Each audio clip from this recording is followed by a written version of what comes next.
Hey everyone, welcome back to a different style of Gear 182.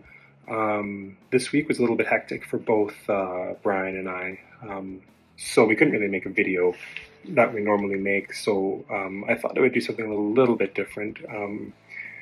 Every video I typically have one of my guitars hanging on the walls in frame that you guys can see, and I've had a few people message about one of the ones that looks like it's a 333 that was burned that has Ava spray painted on it. So I thought it'd be kind of cool just to kind of walk you through it and take a little bit closer look at some of the burn marks and dings and the spray paint and stuff.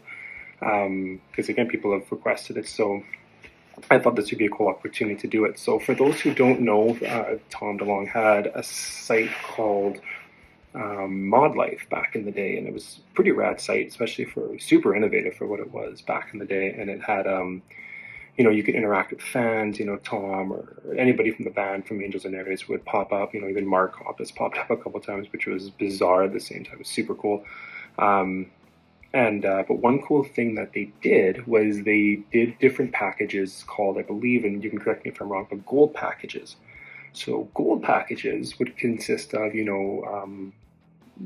different merch, like, have like a guitar strap and a hat or, stuff you couldn't buy on the website. They would also have like big posters and, other just pretty cool stuff. And one of the ones that I thought anyways was the coolest was they did a run of customized Epiphone 333s replicated in the way that Doug Reich did Tom's Gibson Epiphone with the spray paint and stuff. And really cool. Like, when I saw it, I thought, man, that's amazing.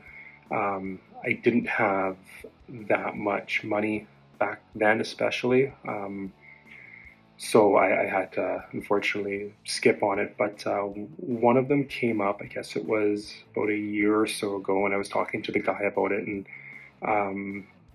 it's pretty cool. Like, I guess what they did is Matt, who was the bass player during the time, and Doug Reich would, took them and customized them, used the little blowtorch thing and scraped it and spray painted and really, messed them up quite a bit, which was awesome, and then put them up for sale. So I'll show you the one that I had and or I have now anyways, and yeah.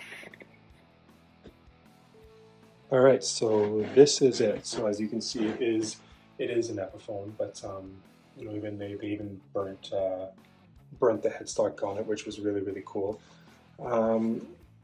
Yeah, so we can kind of start over here. You can see where they did burn in and left the the fire on a little bit long to give it that darker look. One other cool thing is that they did for this was they signed it as well, which is pretty cool. Still dirty fingers, just like the Gibsons. Tom's signature is a little bit faded, but still there. I think there is David Kennedy's. There's a lot, and then there's Matt, and then there's the Ava sign. So one thing that is cool is they spray painted it black at first, and then they put the white over top to give it more of that silver look, which is cool.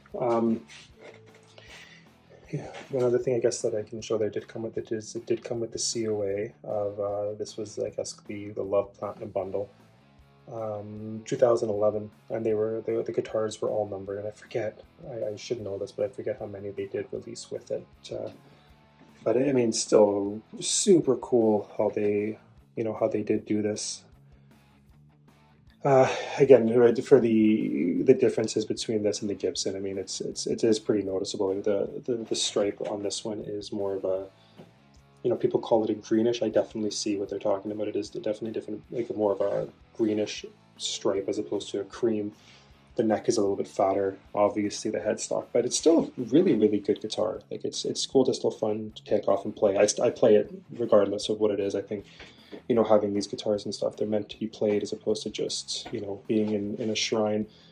For those who keep them in shrines, I mean, all power to you. Just for me personally, I want to play them. I want to see what everything was about them, and it's just, yeah. But this one definitely makes a pretty sick looking art piece. So it's a short one today, guys. If you do have any other questions on it, let me know. I don't think there's anything on the back. It's not just plain on the back. It still has the signature, which does look a little bit different than the Gibson one, but yeah. If you have any questions on it, please shoot us a message, and we'll be back next week for another video. Bye for now, everyone.